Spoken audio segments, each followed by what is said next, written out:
Going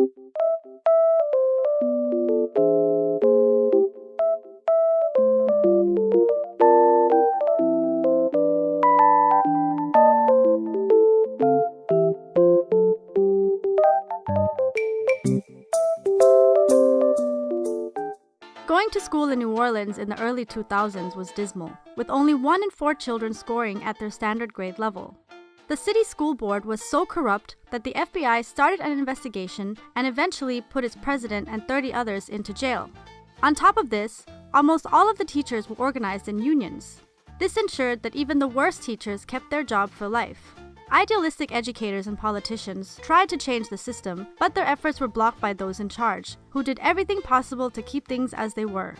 Then, things got worse.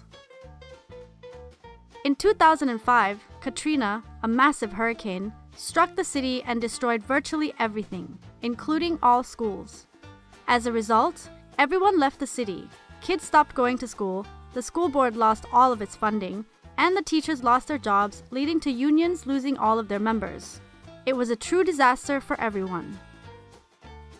In the aftermath of Katrina, politicians, bureaucrats, and educators saw an opportunity to finally bring change upon a system that had previously failed so many kids in such a miserable way.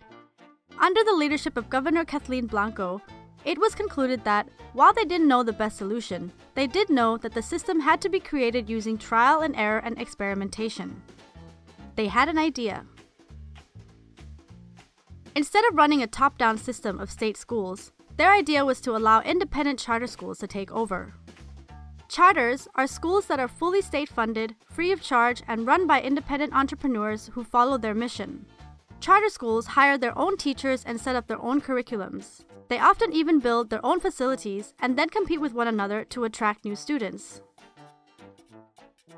As a result of this bold effort to reform, a lot of philanthropists and non-profit organizations invested into New Orleans education and hundreds of charter schools opened up.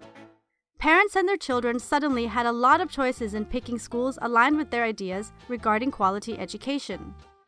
The schools that didn't attract enough children closed down again. In 2019, 15 years later, almost half of all students performed at grade level. High school graduation rates increased and college outcomes became significantly better. New Orleans had become the first large American city that does not operate a single traditional public school. The story of New Orleans schools shows what is possible when old structures break down and people have no choice but to leave a damaged system.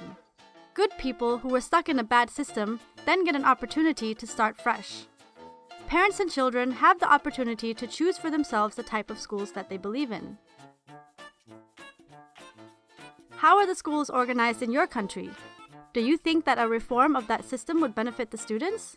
If so, what change would you propose?